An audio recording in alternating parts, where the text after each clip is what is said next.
हाँ जी, जो भी हरफ साकिन होता है तो पिछले वाला हरफ उस हरफ के साथ मिल जाता है। ये है बात हर साकिन हरफ की। अब साकिन कहते किसको हैं? ये जो ऊपर दालनुमा बनी हुई है इसको कहते हैं जज़म। क्या कहते हैं? जज़म।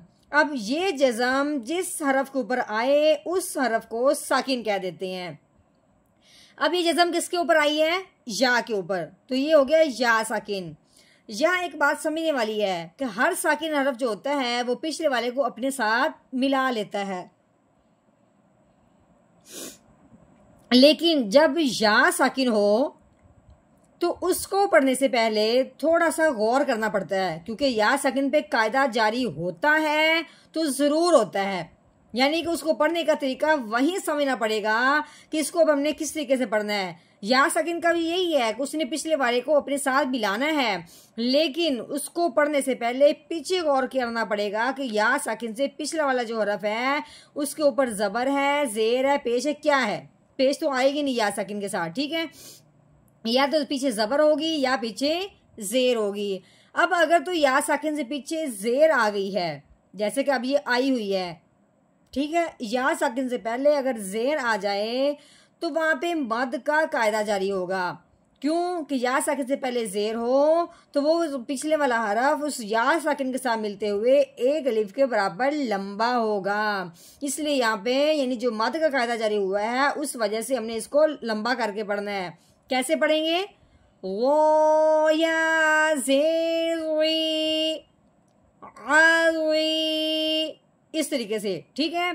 अगर तो पीछे ज़बर होती तो फिर वहां पे लीन का कायदा जारी होना था कि लंबा नहीं करना, लेकिन लंबा होने का कायदा क्या है कि या साकिन हो उससे पहले ज़ेर हो, तो तब हमने एक अलिफ के बराबर या साकिन को लंबा करके पढ़ना है। नहमदुहु व नसल्ली अला रसूलिहिल करीम, अम्मा बाद फ़अऊज़ु बिल्लाहि मिनश शैतानिर रजीम, बिस्मिल्लाहिर रहमानिर रहीम। अस्सलामु अलैकुम व रहमतुल्लाहि व बरकातुहू। उम्मीद है आप सब खैरियत से होंगे। इंशाल्लाह जहाँ होंगे ईमान और सेहत की नेमत से माला माल होंगे। हाँ जी, तो आगाज़ करते हैं हम अपने आज के सबक का दुआओं के साथ।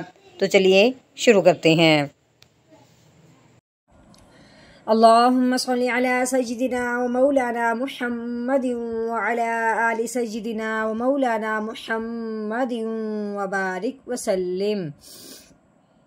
रब्बि इश्रह ली सदरी व यस्सिर ली अमरी वहलुल उक़दतम मिन लिसानी यफ़क़हू क़ौली। Rabbi ज़िदना इल्मा, rabbi ज़िदना इल्मा, rabbi ज़िदना इल्मा।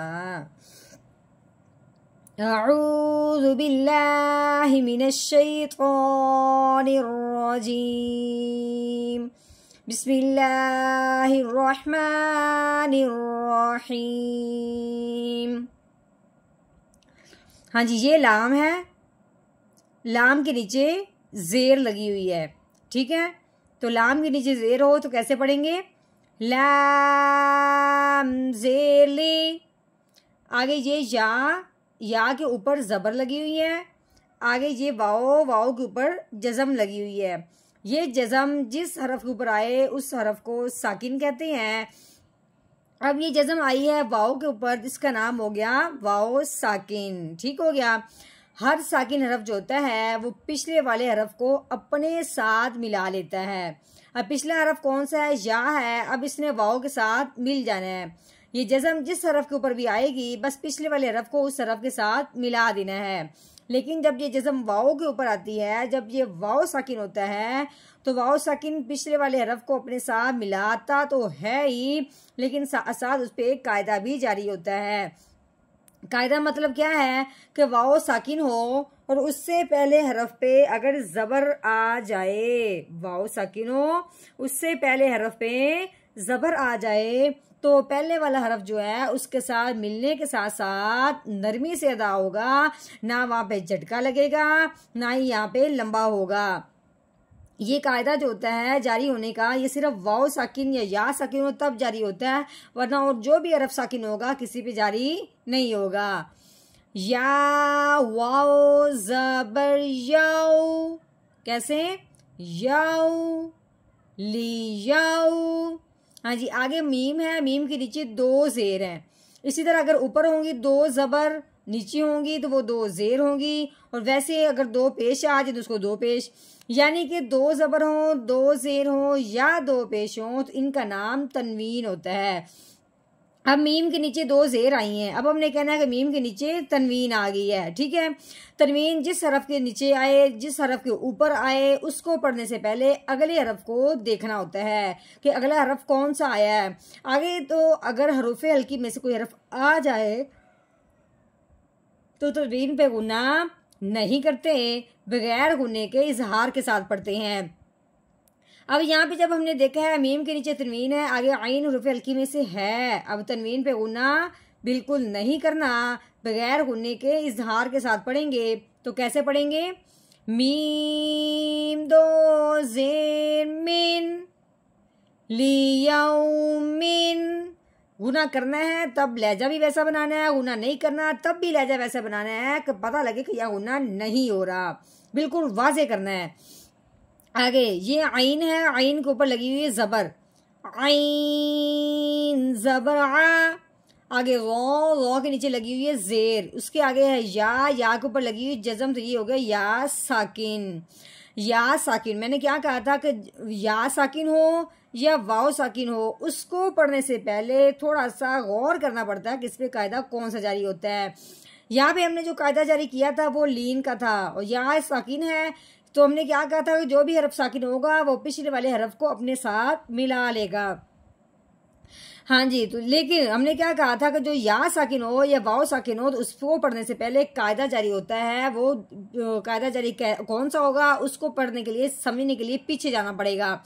अब यहाँ या साकिन है, इसको समझने के लिए हमने पीछे देखना है कि पीछे ज़ेर है। अगर या साकिन हो उससे पहले हरफ के नीचे ज़ेर आ जाए तो वहां पे मद का कायदा जारी होगा, यानी कि उसको अब हमने एक अलिफ के बराबर खींच के पढ़ना है। कैसे?